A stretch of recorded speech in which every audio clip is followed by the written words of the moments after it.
السلام علیکم۔ وہ 70,000 خوش نصیب لوگ جو بغیر حساب کے جنت میں جائیں گے۔ رسول اللہ صلی اللہ علیہ وسلم نے فرمایا، میری امت میں سے 70,000 لوگ ایسے ہوں گے جو بغیر حساب کتاب کے جنت میں جائیں گے۔ ان لوگوں میں 4 طرح کی خصوصیات ہوں گی۔ وہ داغ نہیں لگاتے، اس کا مطلب یہ ہے وہ علاج کے مقصد کے لیے داغ نہیں لگاتے، یعنی کسی زخم کو گرم لوہے سے یا کرنٹ لگا کر یا آگ سے جلا کر بند کرنا، اس کا علاج کرنا اسلام میں خود کو یوں تکلیف دینے سے منع کیا گیا ہے۔ ہاں، ضرورت کے وقت آپ اس کا استعمال کر سکتے ہیں کیونکہ سنت ہے، لیکن یہ طریقہ صرف اس وقت کے لیے جب امداد کے لیے کوئی چیز میسر نہ ہو، زخم کو بند کیے بغیر زخم سے زیادہ خراب ہونے کا خدشہ ہو، یعنی بہت ضرورت پڑنے پر آپ ایسا کر سکتے ہیں جب زخم خراب ہو جائے یا اس کے ہمارے جسم کے ساتھ جڑے رہنے سے ہمیں زیادہ نقصان ہو، لیکن بلا وجہ پھر امداد کے موجود ہونے کے اپنے آپ کو تکلیف دینے والے ان 70,000 لوگوں میں شامل نہیں ہوں گے۔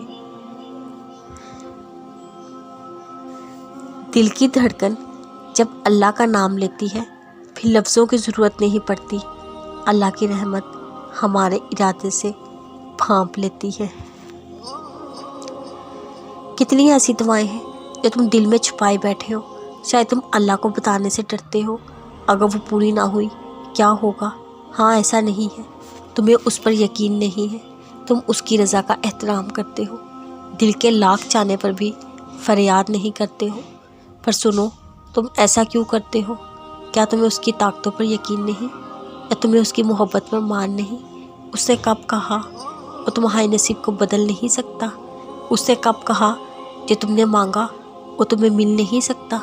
یہ سب تمہارے اپنے ذہن کا فطور ہے، ورنہ وہ تو بے حد مہربان، بے حد رحیم ہے۔ وہ کہتے ہیں نا، جب دل نہ مانے تو دل کی مان لینی چاہیے، تو جب دل مانگنے پر راضی ہے تم کیوں رک گئے؟ کیا معلوم اس تڑپ کر مانگی دل کی التجا اللہ تمہیں اپنے کون سے نواز دے۔ جب قصہ سجدوں تک پہنچ جاتا ہے تو قبولیت کے اسباب بھی بنا دیے جاتے ہیں۔ ادھورا نہیں چھوڑتا اللہ ان کا قصہ جب ممکن کی حدوں کو توڑ کر اسے مناتے ہیں۔ یقین والوں کی دنیا مایوس لوگوں کی دنیا سے بہت مختلف ہوتی ہے۔ اللہ راستے بنا دیتا ہے جب نیت صاف ہوتی ہے۔ ناممکن تو بس دنیا کے لیے ہے، اللہ کے لیے تو صرف ایک کن کی بات ہے۔ لاکھ رکاوٹوں کے بعد بھی بار بار پکارے جانے والی آواز اللہ کو سب سے پیاری ہوتی ہے۔